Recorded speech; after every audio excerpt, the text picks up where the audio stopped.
যে দাবি তোলা হয়েছিল প্রথম থেকে তাই শেষ পর্যন্ত হয়েছে। বাম জোটে হাত মেলাচ্ছে না কংগ্রেস। বৃহস্পতিবার সন্ধেতেই জাতীয় কংগ্রেসের হাইকমান্ড তা স্পষ্ট করে দিয়েছে। ঠিক সেই সময় ফ্রন্টের শরিকদের নিয়ে আসন সমঝোতা নিয়ে বৈঠকে বসেছিল সিপিআইএম। আগে থেকেই আঁচ করা গিয়েছিল ওই বৈঠকে হুমায়ুন কবিরের সঙ্গে মোহাম্মদ সেলিমের বৈঠকের প্রসঙ্গ উঠবে। তা উঠেওছে, কিন্তু ঝড় তাতেই থেমেছে বলা যাবে না। শরিক দলের এক নেতা মিটিং ছেড়ে বেরিয়ে যান। পরে বামফ্রন্টের চেয়ারম্যান বিমান বসুর কথায় ফিরে আসেন যে কংগ্রেসের সঙ্গে জোট করা নিয়ে এত অনুরোধ উপরোধের ঢেউ উঠেছিল, তারা শেষ পর্যন্ত রাজি না হওয়ায় দায় কার, এই প্রশ্নও তুলে দেন কেউ কেউ। সেই সঙ্গে আসন সংখ্যা নিয়েও শরিক দল নিজেদের স্পষ্ট দাবি পেশ করে দিয়েছে। 19 ও 20 ফেব্রুয়ারি সিপিআইএমের রাজ্য কমিটির বৈঠক। নির্বাচনের আগে এই বৈঠক অত্যন্ত গুরুত্বপূর্ণ। প্রার্থী তালিকা, ইস্তেহার, কোন ইস্যু নিয়ে প্রচার চালানো হবে এমন কিছু ঠিক করে ফেলা হবে। তারপর মার্চ মাসের গোড়া থেকেই বিধানসভা নির্বাচনের ব্যাপক প্রচারে নেমে পড়বে সিপিআইএম। তার আগেই আরও এক দফা বামফ্রন্টের বৈঠক হওয়ার কথা, সেখানেই চূড়ান্ত হবে আসন সংখ্যা। বৃহস্পতিবার সন্ধ্যের বৈঠকে শরিকদের সঙ্গে আলোচনায় সিপিআইএম পরিবর্তিত পরিস্থিতি অনুযায়ী আসন বন্টন নিয়ে কথা বলা হয়েছে। CPI, forward block, RSP, CPIM এর লিবারেশন সহ সমস্ত শরিক দলই হাজির ছিল ওই বৈঠকে।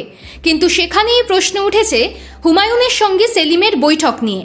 সিপিআইএমের রাজ্য সম্পাদক নিজের মতো করে ব্যাখ্যা দিয়েছেন।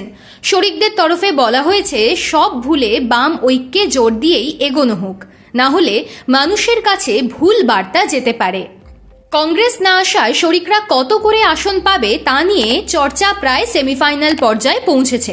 কংগ্রেসের সঙ্গে জোট হওয়ার আগে বিধানসভা ভোটে যে আসনে লড়েছিল ফরওয়ার্ড ব্লক, সেই মতো তারা দাবি তুলেছে। 30টি আসনে এবারের নির্বাচনে লড়তে চাইছে তারা। আরএসপিও কম বেশি 23টি আসন দাবি করেছে।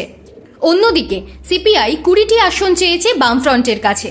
এই দাবি মেনে নেওয়া হবে কিনা তা নিয়েই পরবর্তী বৈঠকে চর্চা হবে।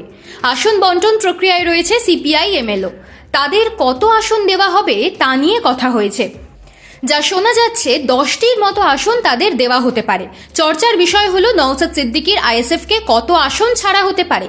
প্রথম বৈঠকে বসে নওশাদ কম বেশি 70টির মতো আসন দাবি করেছেন বামফ্রন্টের কাছে। তার দাবি মতো ওই সংখ্যক আসন যে দেওয়া যাবে না তার ইঙ্গিত দেওয়া হয়েছিল। নওশাদও পরে বলেছিলেন জোটের স্বার্থে তিনি স্বার্থ ত্যাগ করতে রাজি আছেন। শোনা গিয়েছিল 30টির মতো আসন তাকে দেওয়া হতে পারে, কিন্তু তখন ছিল অন্যরকম পরিস্থিতি। কংগ্রেসকে ধরে আসন বন্টনের প্রক্রিয়া চলছিল। এখন কংগ্রেস না থাকায় আইএসএফ এর আসন বাড়বে কিনা তাও আলোচ্য বিষয়। সবচেয়ে বড় প্রশ্ন হলো এই পরিস্থিতিতে সিপিআইএম কত আসনে লড়বে। আগে থেকেই 150টি আসনে লড়ার কথা শোনা যাচ্ছিল। সেই মতো একটি প্রায়োরিটি লিস্টও তৈরি করা হয়েছে। প্রবল সম্ভাবনাময় আসনগুলিতে জোর দেওয়া হচ্ছে। এখন কংগ্রেস সরে যাওয়ায় সিপিআইএম এর নিজেদের আসন সংখ্যা বাড়াতে পারে বলেই শোনা যাচ্ছে। একটা ব্যাপার খুব স্পষ্ট, কংগ্রেস সরে গিয়ে সিপিআইএম এর মোটামুটি তৈরি করে রাখা অঙ্ক কার্যত ঘেঁটে দিয়েছে। ফলে নতুন করে আবার সব সাজাতে বসেছে আলিমুদ্দিন।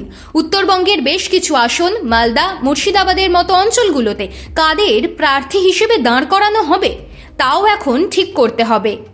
ফলে সিপিআইএম এর সামনে এখন অনেক জটিল অঙ্ক, যা মেলানোর চেষ্টা করছেন দলের শীর্ষ নেতারা।